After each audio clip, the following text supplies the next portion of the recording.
Hello दोस्तों, कैसे हैं आप लोग। उम्मीद है आप सब लोग ठीक ठाक होंगे।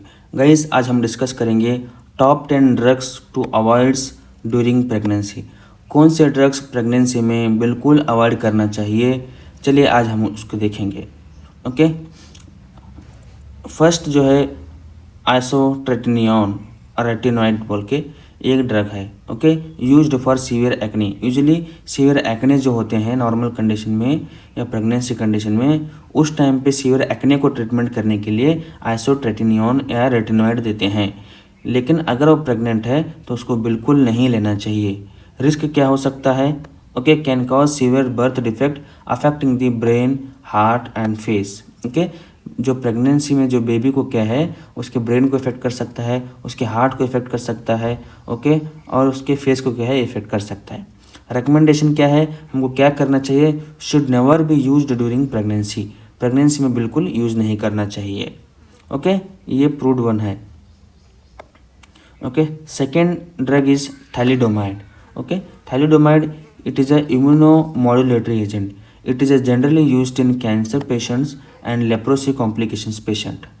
Okay, but during pregnancy should not be taken, and the risk is that cause serious limb and organ deformities in the baby. Okay, it can cause the severe deformities, organ deformities that may cause. Hence, this drug should be avoided to take during the pregnancy, and the recommendation is strictly contraindicated in pregnancy. That is a confirm. We have to avoid this drug. Okay, and third one is warfarin. Warfarin is an anticoagulant. Okay, used to prevent blood clots. Generalized, we will use during the blood clots to prevent the blood clots. Okay, and the risk during the pregnancy may cause fetal bleeding and birth defect. Okay, ये generally foetal bleeding के chances हो जाता है और birth defect हो जाता है, इसीलिए वारफरिन को प्रेगनेंसी के टाइम पे नहीं दिया जाता है। Okay, recommendation, doctors may choose safer alternative such as heparin. Okay, warfarin ये कॉज करता है, लेकिन उसका एक अल्टरनेट मेडिसिन है हेपेरिन बोल के, वो भी सेम काम करता है, लेकिन इससे कोई साइड इफेक्ट नहीं होता है प्रेगनेंसी में, इसलिए हेपेरिन को यूज़ करते हैं compare to warfarin. Okay, fourth one is methotrexate, and it is a anti-metabolite. Okay, generally used for rheumatoid arthritis, psoriasis and some cancers treatment. Okay, generally ये cancer treatments में use होता है। Rheumatoid arthritis मतलब autoimmune joint joint pain रहता है autoimmune disease का, उसके condition में यूज़ करती हैं, और सोरियासिस में होता है। ओके, इसको प्रेगनेंसी में लेने की वजह से क्या रिस्क होता है? Can cause miss carriage. Okay, पूरा प्रेगनेंसी मिस कैरेज होने के चांसेस रहता है, एंड मेजर बर्थ डिफेक्ट, और बर्थ डिफेक्ट होने के चांसेस भी रहते हैं। Recommendations, pregnancy should be avoided while taking it.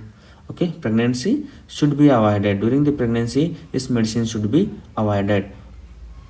Okay, and fifth medicine is ACE inhibitor. Okay, example is enalapril, lamipril and lisinopril. Okay, ACE inhibitor, it is a class of antihypertension drugs, but this class should not be used during the pregnancy. Use of high blood pressure and heart failure. Generally it is used for high blood pressure and heart failure, but the risk is can damage the baby's kidney and reduce amniotic fluid. Okay, baby की kidneys को damage करता है and amniotic fluids को क्या करता है, reduce करता है, जिसकी वजह से बेबी का सही मूवमेंट नहीं होता है। Okay, and sixth medicine is ARBs, angiotensin receptors blockers. It is also used for the high blood pressure. Okay, the example is losartan, telmisartan and valsartan. Specific, this example cannot be used during the pregnancy. Okay, and the risk may cause fetal kidney failure and developmental problem. Specific, maybe brain developmental problem may occurs. Okay, this class of ARBs, example losartan, telmisartan and valsartan, cannot be given to the pregnant woman. Okay, and seventh one is valproic acid or antileptic. Okay, means it is anti-epileptic class of drug. Example is valproic acid, used for generally epilepsy and bipolar disorders, but it can cause risk during pregnancy, that is a neural tube defect. Okay, neural tube defect and developmental delay. This is a very serious problem. We should not give or should not tell to take this drug. Okay, this may cause severe brain defect. Okay, And eighth one is tetracycline antibiotics. Example doxycycline and tetracycline. Okay, tetracycline ये सबसे danger teratogenic effect है. Teratogenic मतलब ये pregnancy को harm कर सकता है. ऐसे दवाई को हम टेराटोजेनिक इफेक्ट करके बोलते हैं. टेट्रासाइक्लिन के सबसे डेंजर उसमें रहता है.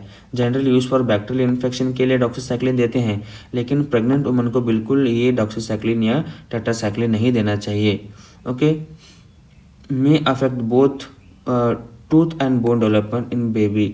यूजुअली बेबी के जो बोन डेवलपमेंट होता है या टूथ डेवलपमेंट होता है, इस कंडीशन को ये क्या करता है, डिफेक्ट कर सकता है, इसीलिए अवॉइड करना चाहिए. And ninth one is misoprostol. Okay, misoprostol used for ulcers and some obstetric indication. Usually जो ऑब्स्ट्रेक्टिक जो फीमेल के प्रॉब्लम्स रहते हैं, प्रोस्टाग्लैंडिन वगैरह जो भी हार्मोन्स रहते हैं, उस कंडीशन में मिसोप्रोस्टोसोल देते हैं, लेकिन प्रेगनेंसी में बिल्कुल नहीं देना चाहिए. Risk can trigger uterine contraction. Okay, uterine contraction trigger कर सकता है. Recommendation may leads to miscarriage if used inappropriately. Okay, अगर हम इनअप्रोप्रिएटली लेंगे वो मिसकैरेज भी हो सकता है. Okay, last but not the least that is NSAIDs, ibuprofen, diclofenac and naproxen. ये भी एनेसाइडिस वगैरह नहीं लेना चाहिए. Generally used for the pain and inflammation. Risk specially risk in late pregnancy and may affect fetal circulation. ये fetal के circulation को damage कर सकता है. यूजुअली थर्ड ट्राइमेस्टर में बिल्कुल अवॉइड करना चाहिए.